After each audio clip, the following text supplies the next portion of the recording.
Black history, and the person I have chosen to speak about today is Dorothy West. She is a prime example of a successful African-American woman. I would like to read a quote that is taken from one of her published books, The Richer the Poorer. To know how much there is to know is the beginning of learning to live. After researching this woman, I can truly say this is how she lived her life. She met every challenge and was successful in a time of oppression of most African Americans.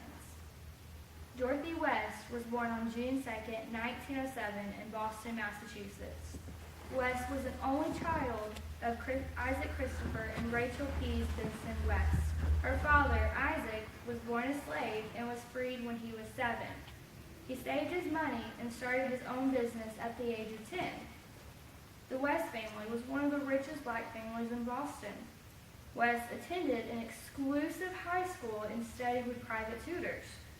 She started writing stories at the age of 7.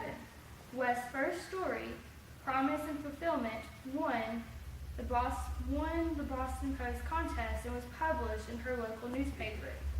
She became a regular competitor, and in 1926, she tied for second prize on her short story, The Typewriter, which won her a trip to New York. After getting the taste of New York, she decided to move.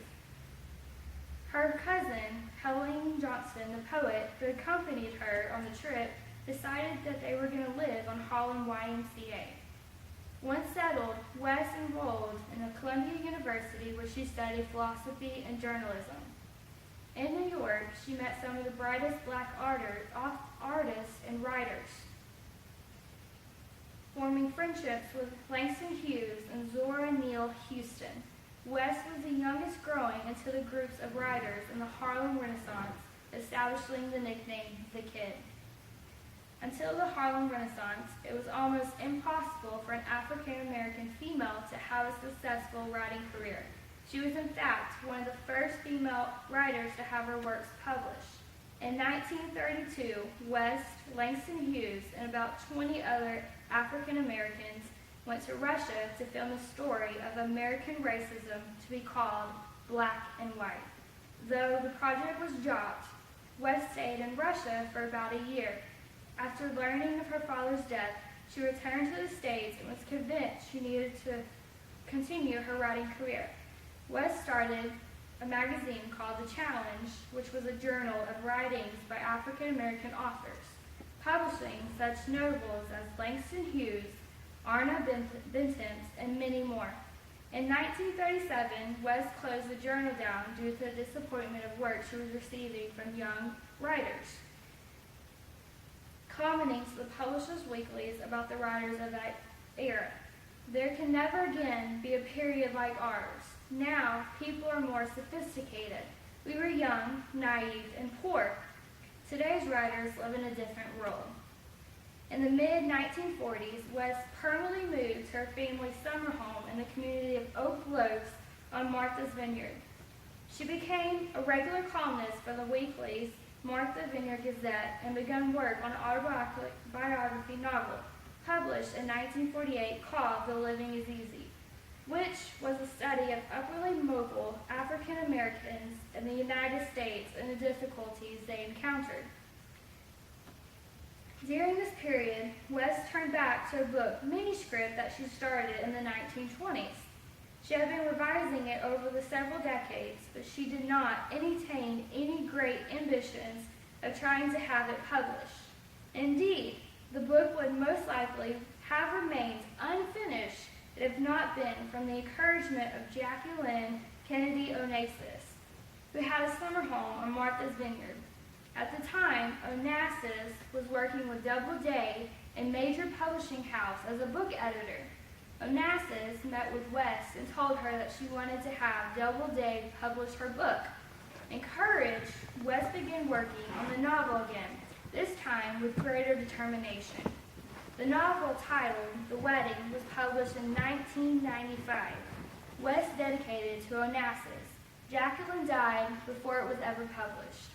In 1998, Oprah Winfrey, the well-known television personality and noted book enthusiast, adapted The Wedding as a 2-part television miniseries. which aired on ABC in February of that year. The adaptation starred Halle Berry, Lynn Whitfield, and Michael Warren. West died later that year on August 16th at the age of 91. She had never married or had children.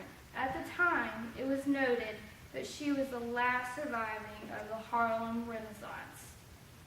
5 minutes and 23 seconds. Anyone have any questions? Yes. So the miniseries, it was a TV show, not a movie, correct? It was a TV series over her book, The Wedding. So it was over the book. Okay. Yes. Did you ever have any other jobs besides writing? In her early years, she was a performer on Broadway, and one of the plays she performed on was Porgy. And during the Great Depression, her dad's business went out and she needed a job, so she started working as a billing clerk. But at the same time, she constantly was producing stories for the weekly magazines. Did she have any other published writings? After her death, she has some short collections of stories published, and The Richer and Poor was one of them. How old was she when she went to New York? She was 19 when she went to New York. Do you know anything else about her family? Her dad was the free slave, and her mom was one of 19 children. And growing up, West had her whole mom's family living with them in their home. When did she write her first article or short story? She was 7 and still in school when she wrote her first story. Her dad business, what kind of business was Produce. And he had a restaurant that he was managing and stuff. So she never married or had any kids. She never married and never had children. When she was in Russia and the story or the movie failed, she stayed behind. And when she was over there, she wrote a letter to Langston Hughes asking him to marry her.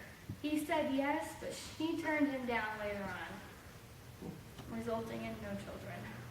Do you know why the movie production was stopped in Russia? The movie was stopped because the Great Depression hit and the funds went out, so they couldn't produce it anymore. Any more questions? Yes, very interesting. Thank you all for coming. Hope you all enjoyed it.